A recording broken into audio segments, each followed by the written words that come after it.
கடகராசியுடைய பலனை எடுத்து பார்க்கும் பொழுது எல்லாரும் கேட்கக்கூடிய ஒரே கேள்வி என்னன்னா, எங்களுக்கு தான் அஷ்டம சனி முடிஞ்சிருச்சு, முடிஞ்ச பிறகும் ஏன் எங்களுக்கு ஒரு ஏர்முகம் வரவில்லை அப்படிங்கிறது தான். அப்போ அந்த 8ஆம் வீட்டில் இருக்கக்கூடிய ராகு பொதுவா நமக்கு கொடுக்கக்கூடிய நிறைய நெகட்டிவ் எஃபெக்ட்ஸை இது காலகட்டங்களில் நமக்கு கொடுக்காமல் இந்த 12ஆம் வீட்டில் இருக்கக்கூடிய குரு தான் நம்மை இப்பவும் எப்பொழுதும் பாதுகாப்பார். இந்த தை மாதத்துல என்ன ஒரு ஸ்பெஷல் அப்படின்னு பார்த்தோம்னா, நம்ம கடகராசிக்கு 7ஆம் வீட்டில் செவ்வாய் என்ற கிரகம் உச்சமடைகிறது. இதற்கு பஞ்ச மகா புருஷ யோகத்தில் வரக்கூடிய அமைப்பு. மொத்தத்தில் உங்களுடைய குடும்பத்துக்கு இதனை நீங்கள் ஒரு அபிவிருத்தி அப்படிங்கிற மாதிரி தான் எடுத்துக்கொள்ள வேண்டும். இப்போ இதனால் வரை ஆஃபாக இருந்த கடகராசிக்காரர்கள் ரொம்பவும் சுறுசுறுப்பாக ஒரு ஆக்டிவ் மோடில் பரபரப்பாக இது நாள் வரை விட்ட விஷயங்களை எல்லாம் பிடித்து இழுக்கக்கூடிய அமைப்பு. 2ஆம் இடத்தில் கேது அப்படிங்கிறதுனால இவர்கள் வார்த்தைகள் சுருங்கிவிடும். இதனால் வரை நிறைய விஷயத்தை இவர்கள் சொன்னார்கள், ஆனால் அதெல்லாம் இவர்களுக்கு எக்ஸிக்யூட் ஆகவில்லை. இனி வரக்கூடிய காலகட்டங்களில் நிறைய விஷயங்களை இவர்கள் பேச மாட்டார்கள், ஆனால் ஆக்ஷன் மோடில் அந்த விஷயத்தை கண்டிப்பாக இவர்கள் செய்து விடுவார்கள். தேவையில்லாத விஷயங்கள் எல்லாம் இவர்கள் இனி போய் சிக்க மாட்டார்கள். குறிப்பாக வெளிநாட்டு பயணம், இந்த ஜாபுக்காக ஆன்சைட்டு, ஜாப்ல இருக்கக்கூடிய டென்ஷன், ப்ரெஷர், இதையெல்லாம் இவர்கள் தவிடுபொடியாக்கி விடுவார்கள். முதன்மை இடத்தில் தங்களை கொண்டு வந்து நிறுத்தி கொள்வார்கள்.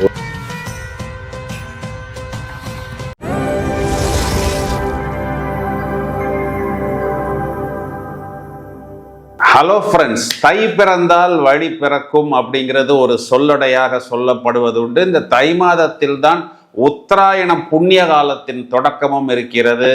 மகர ராசியில் சூரியனின் சஞ்சாரம் தான் இந்த தை மாதம்.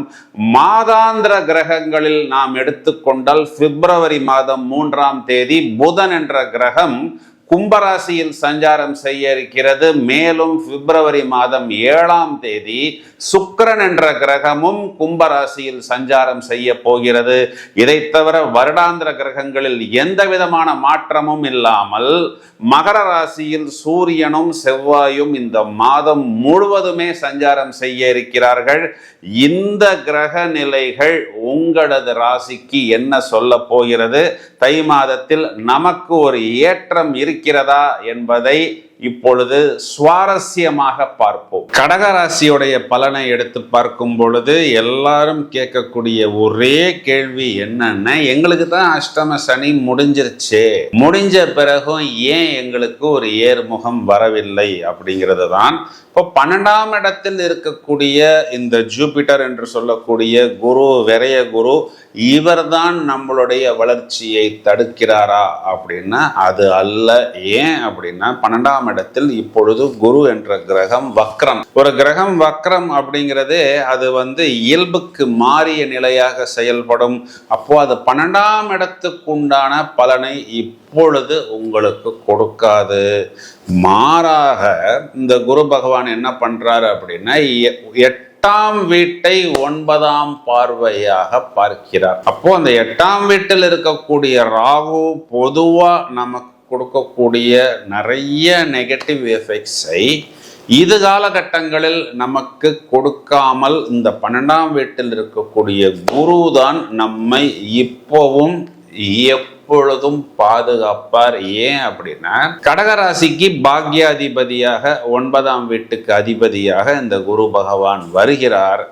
இவர் நம்மளுடைய சுகஸ்தானத்தை பார்ப்பதனால் நமக்கு அந்த சுகம், கம்ஃபர்ட், லக்ஸரி போன்ற விஷயங்களை இவர் கண்டிப்பாக தூக்கி கொடுப்பார்.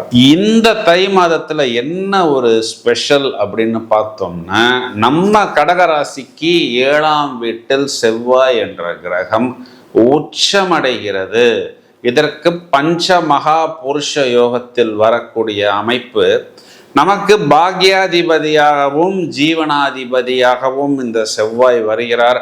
அவர் முதல்ல சூரியனுடைய நட்சத்திரம், பிறகு சந்திரனுடைய நட்சத்திரம், பிறகு செவ்வாயுடைய நட்சத்திரம் அப்படின்னு டிரான்சிட் ஆகும் பொழுது நமக்கு 2ஆம் வீட்டுக்கு காரகத்துவம் பாவகத்துவத்துக்காக நமக்கு மேன்மையை கொடுப்பதற்கு தயாராக இருக்கிறார்.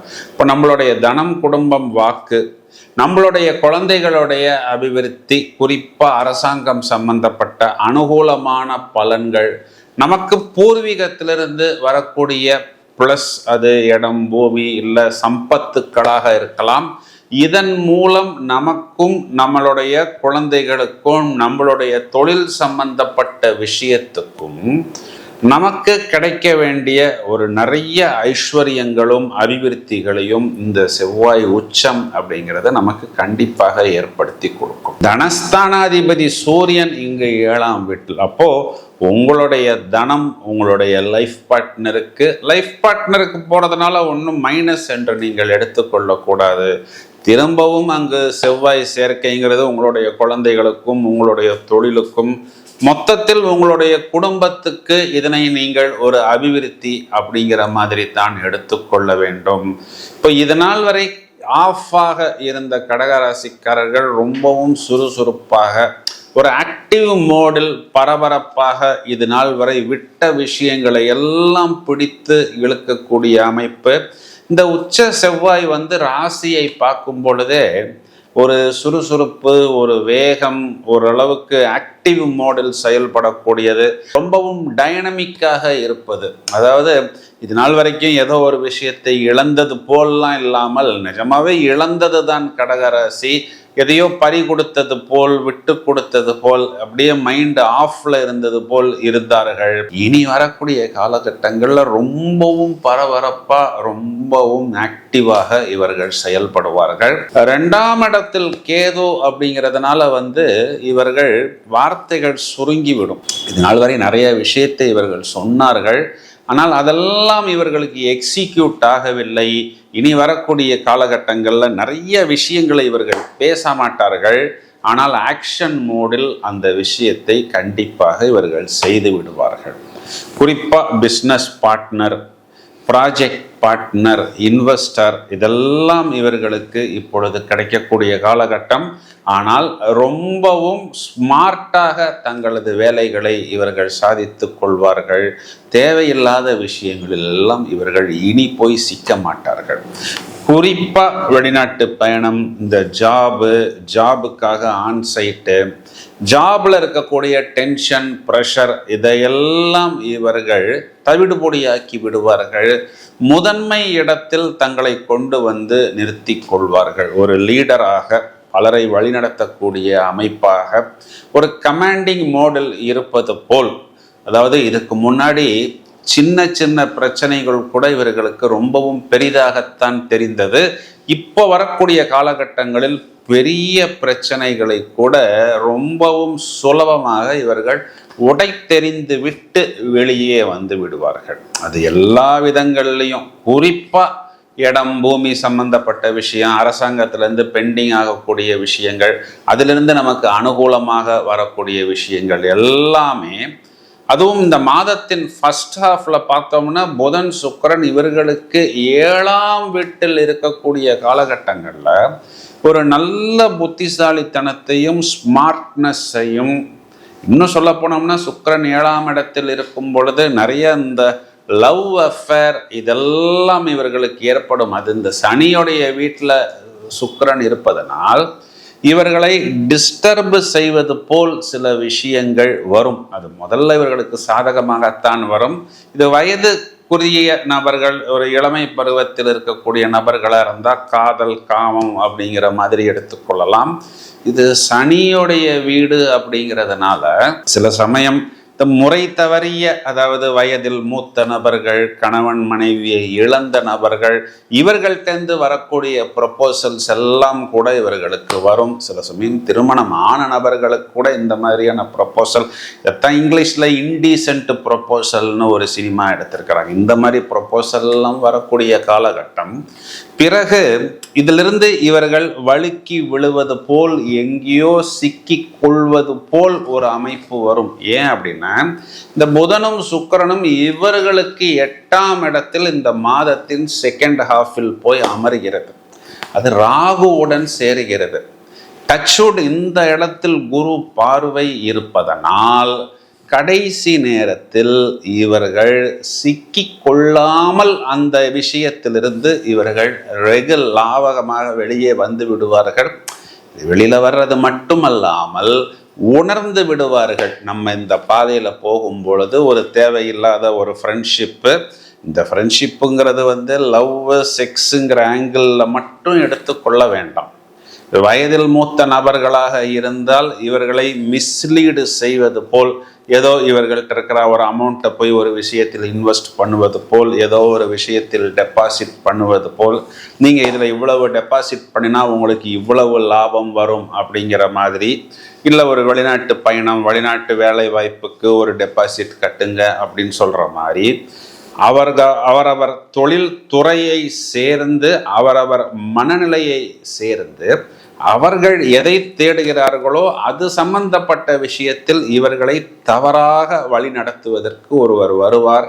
இவர்கள் சிக்குவது போல் சிக்காமல் வெளியே வந்து விடுவார்கள். இதற்கு காரணம் அந்த குரு பார்வை 8ஆம் இடத்தில் இருக்கிறது. 9ஆம் இடத்தில் இருக்கக்கூடிய சாட்டர்ன் உங்களுக்கு பாக்கிய சனி.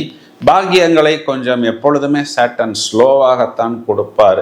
இருந்தாலும் அவர் அதனை ஸ்டெடியாக ஏற்படுத்தி கண்டிப்பாக கொடுப்பார். இதையும் தவிர எங்கே கவனமாக இருக்க வேண்டும்னா, வயிறு அடிவயிறு சம்பந்தப்பட்ட விஷயங்களில் கூடுதல் கொழுப்பு அடைக்காமல் பார்த்து கொள்ள வேண்டும். ஃபிட்னஸ், வாக்கிங் போன்ற விஷயங்களில் குறிப்பாக வயதில் மூத்த நபர்கள் கவனமாக தங்களை கையாள வேண்டும். கடகராசி சகோதரிகளை எடுத்துக்கிட்டோம் அப்படின்னா, கணவனை குறிகாட்டக்கூடிய செவ்வாய் 7ஆம் இடத்தில் உச்ச பலம் உங்கள் ராசியவே பார்த்துக்கிட்டு இருக்கிறார். அப்போ கணவன் உங்களுடைய ஒவ்வொரு அசைவையும் கவனித்து கொண்டு தான் இருப்பார். இந்த இடத்துல சந்திரன் செவ்வாய் பார்வைக்கு சசி மங்கள யோகம் அப்படிங்கிற ஒரு அமைப்பு வருகிறது. குழந்தைகளை எடுத்துக்கிட்டோம்னா, மாதத்தின் தொடக்கத்தில் கல்வியில் பிரமாதமான ஒரு புத்திசாலித்தனத்தை வெளிப்படுத்துவார்கள். மாதத்தின் செகண்ட் ஹாஃப் குறிப்பாக பெண் குழந்தைகள், இந்த டீனேஜ் குழந்தைகளுக்கெல்லாம் சின்ன சின்ன ஃப்ரெண்ட்ஷிப் டிஸ்டர்பன்ஸ் வரும். கவனமாக பார்த்து கொள்ள வேண்டும். ஆனால் எங்கிலும் இவர்கள் சிக்காமல் வெளியே வந்து விடுவார்கள். இப்போ பரிகாரம் அப்படின்னு எடுத்துக்கிட்டோம்னா, வெள்ளிக்கிழமைகளில் சுக்கர ஸ்தலம், அதாவது லக்ஷ்மியோடைய கோயில், இப்போ ஸ்ரீரங்கம் எடுத்துக்கலாம், தாயார் சன்னதி, ஸ்ரீவில்லிபுத்தூர் ஆண்டாள் சன்னதி, இந்த மாதிரி பிரதானமான அம்பாள் வழிபாடு, அதாவது எல்லா பெருமாள் கோயில்லையுமே ஒரு தாயார் சன்னதி இருக்கும். இதெல்லாம் லக்ஷ்மி, மகாலட்சுமி வாசம் செய்யக்கூடிய இடம். இப்போ திருப்பதிக்கு கீழே திருச்சானூர் இருக்கிறது அல்லவா, பத்மாவதி தாயார், இந்த மாதிரி மகாலட்சுமி வழிபாடு வெள்ளிக்கிழமைகளில் செய்யும் பொழுது இந்த அஷ்டம சுக்கிரன் உங்களுக்கு ஏற்படுத்தக்கூடிய இந்த டிஸ்டர்பன்ஸிலிருந்து ஒரு கவச்சம் போல் நீங்கள் உங்களை பாதுகாத்து கொள்ளலாம். வெள்ளிக்கிழமைகளில் தயிர் சாதம் நீங்கள் தானமாக கொடுப்பது ஒரு கைமேல் பலன் கொடுக்கக்கூடிய ஒரு பரிகாரம். கடகராசிக்கு நிறைய பிரச்சனைகளிலிருந்து வெளிவரக்கூடிய காலகட்டம் இந்த தை மாதத்தை பிரமாதமாக உபயோகித்துக் கொள்ளுங்கள். உங்கள் தனஸ்தானாதிபதியும் உங்களுக்கு பூரணமான ராஜயோகத்தை கொடுக்கக்கூடிய செவ்வாயும் சமசப்தமமாக உங்களை பார்த்து உங்களை சீர்தூக்கி வைப்பதற்கு தயாராக இருக்கிறார்கள். இந்த வாய்ப்பை நீங்கள் உபயோகித்துக் கொள்ளுங்கள்.